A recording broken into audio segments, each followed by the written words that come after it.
A man named Tom was driving when he accidentally hit a woman. He immediately stopped and got out to check on her.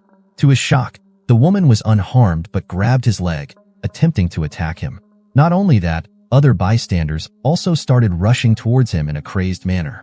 Realizing something was terribly wrong, Tom floored the gas pedal and sped away from the scene. However, two more crazed individuals started chasing his car, leaving Tom utterly bewildered. What on earth was happening to these people? He glimpsed a horrifying sight on the side of the road. Two people were being viciously bitten by others. Terrified, Tom didn't dare stop and raced home. Once home, he quickly gathered essential supplies, preparing to flee this nightmare. He tried calling his family, but neither his sister nor his parents answered. The dread set in. Had the same chaos spread to other cities as well? The number of crazed people on the streets kept increasing. Through careful observation, Tom realized that anyone attacked by these individuals would also lose their sanity. He gradually understood that it was likely a mysterious virus spreading rapidly.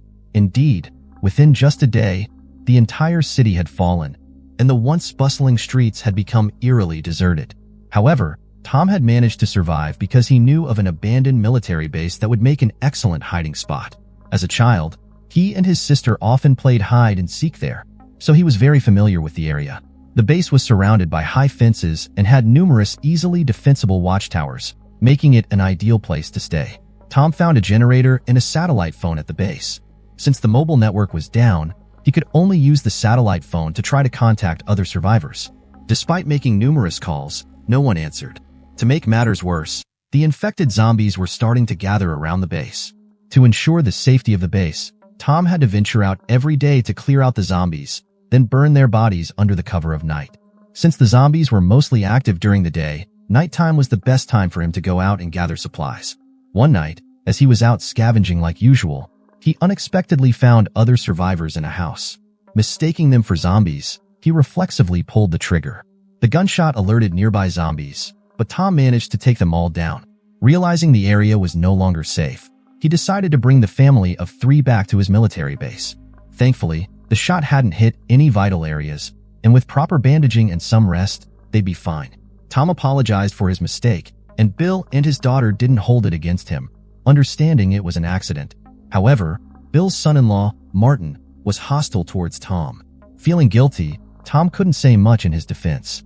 Originally, Tom thought he was the only person left in the city, but it turned out that wasn't the case. Now, with the new arrivals, they decided to look for more survivors.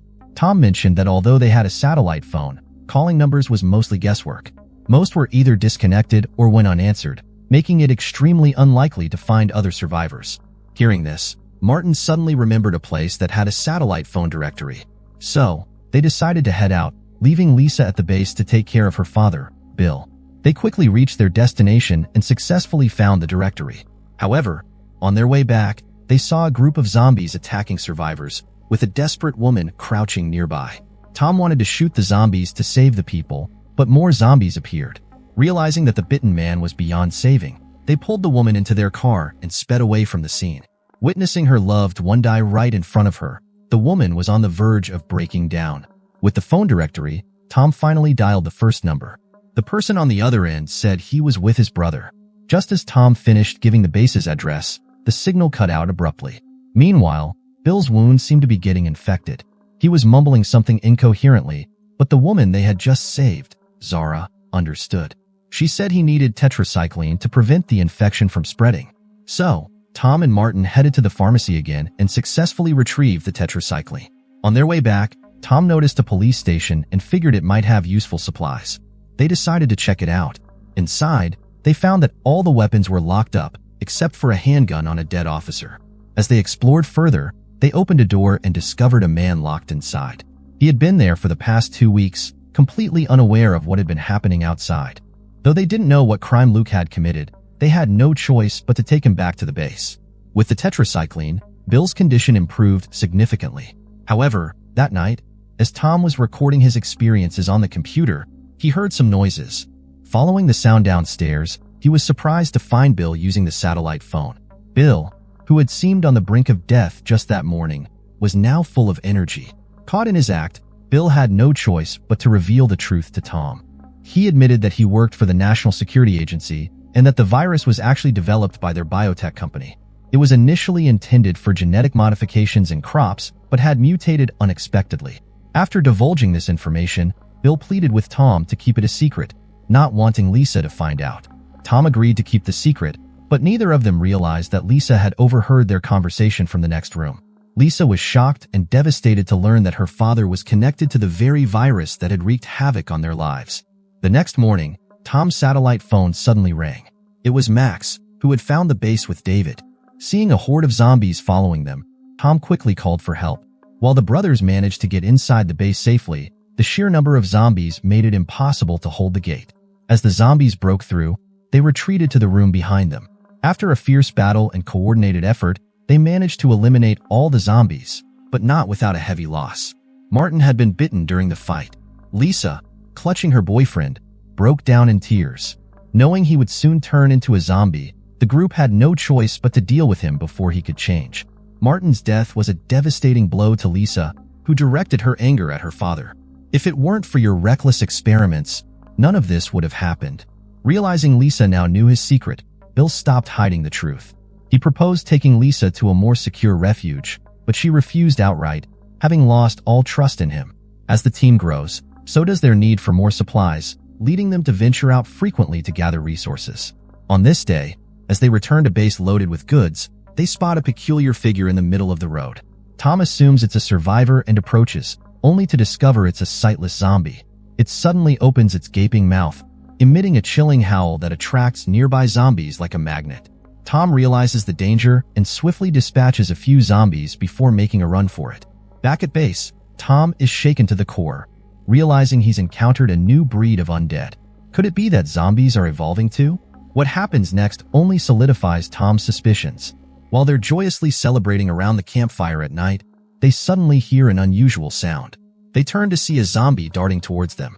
Its agile movements and lightning-fast speed make it impossible to target with a handgun. With a graceful leap, it clears the fence and vanishes into the darkness. It's clear the base is no longer safe. The next morning, Max decides to take the initiative and clear out the nearby zombies. However, Bill and Tom disagree, as they're unsure of the zombie numbers and low on ammunition. They need to assess the zombie situation before devising a battle plan. So, they assign the task to Tom, who knows the terrain well. Tom cautiously ventures into the forest, but it doesn't take long before he spots a massive horde of zombies. He quickly heads back to the base, but the zombies notice him. Using the satellite phone, he urgently tells the others to pack up and leave immediately. As Lisa hurriedly gathers their belongings, the zombies are already at the door, hot on Tom's heels. She rushes to help, managing to lock the door just in time. But against the evolved zombies, this proves to be futile.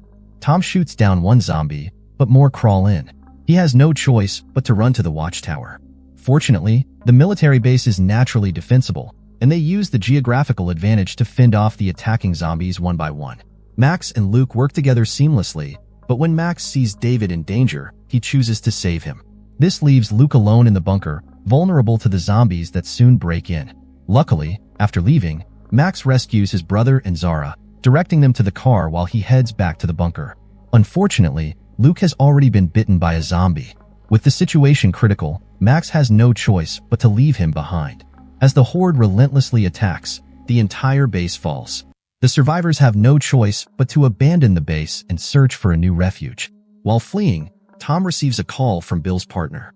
He tells Bill to head to a safe haven immediately, as a virus expert is en route and could be the key to defeating the virus. It's crucial to protect him. After several hours of driving, they finally reach their destination. Since the virus expert hasn't arrived yet, they prepare to enter the safe haven. However, when Bill calls to have the gate opened, they're refused entry.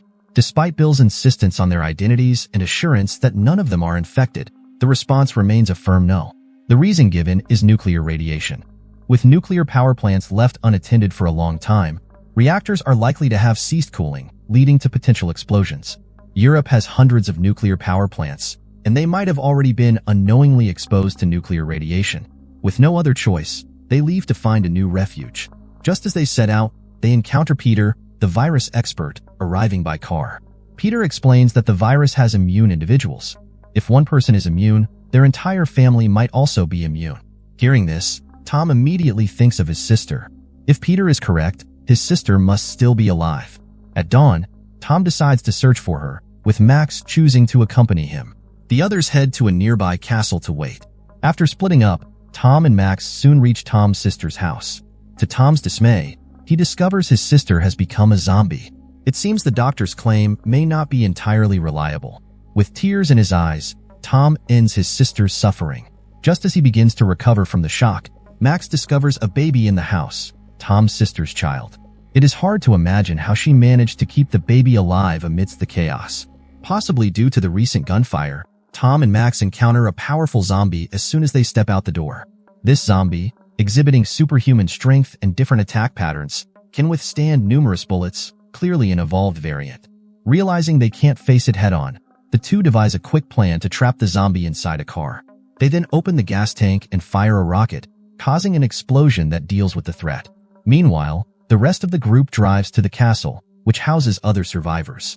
The castle's owner, a priest, welcomes all who have made it and provides them with food.